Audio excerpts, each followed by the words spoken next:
তাজবিদ শিক্ষার ফায়দা। ফায়দা বলতে কি?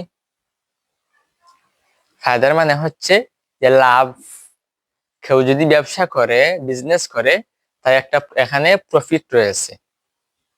ব্যবসা করার উদ্দেশ্য কি? শুধু দোকানে বসে কাস্টমারকে শুধু মালামাল বিতরণ করা আর ক্যাশে টাকা টাকা আনা, এটা এটা নয়। কি? এই যে মালামাল একজন দোকানদার আনবেন, একজন মহাজন আনবেন, তিনি এটা বিক্রি করবেন, এর মধ্যে ওনার প্রফিট রয়েছে, তাই তিনি ব্যবসা করেন। লাভ রয়েছে বিদায়, ফায়দা রয়েছে বিদায় তিনি ব্যবসা করেন। ঠিক তেমনি তাজবিদ তুমি শিক্ষা করতেছো, তার মানে একটা ফায়দা রয়েছে। এর ফায়দা কি? এর ফায়দা হলো দুনিয়া ও আখিরাতের কল্যাণ লাভ। দুনিয়া ও আখিরাতের কল্যাণ লাভ। এটা কিভাবে?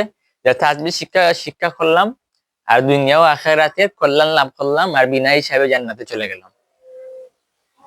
এটা তো মূল বিষয় এরকম নয় যে আমি এটাকে একটু ব্যাখ্যা করে বলি যে নামাজ পড়তে হলে জরুরি কি?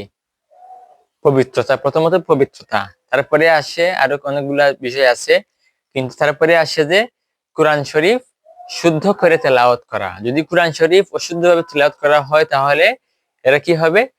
যে কোরআন শরীফ শুদ্ধ তো হবে না, বরং নামাজও নষ্ট হয়ে যাবে। আবার সওয়াবের বিনিময়ে গুনাহ ফেরেশতা লিখবেন। তো কোরআন শরীফ শুদ্ধ করলে কি হবে? যে সহিভাবে কোরআন শরীফ তেলাওয়াত করবে, তারই সাথে সাথে দুনিয়াতেও ফায়দা পাবে এবং আখিরাতেও ফায়দা পাবে। আখিরাতে কিভাবে? নামাজ পড়বে, কোরআন শরীফ শুদ্ধ আছে, আল্লাহর কাছে নামাজ কবুল হবে। হ্যাঁ, এটাই তো আখিরাতের ফায়দা। আর দুনিয়ার ফায়দা কি? কোরআন শরীফ শিখলে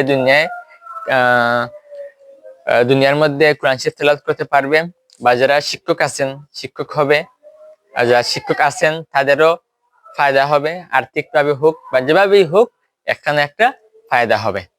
তো দুনিয়া ও আখিরাতে কল্যাণ লাভ উভয়ভাবে হাসিল হয়ে যাবে। এটা হলো তাজবিদ শিক্ষার ফায়দা। মানে তাজবিদ শিক্ষার লাভ আর কি, যেটাকে বলে লাভ।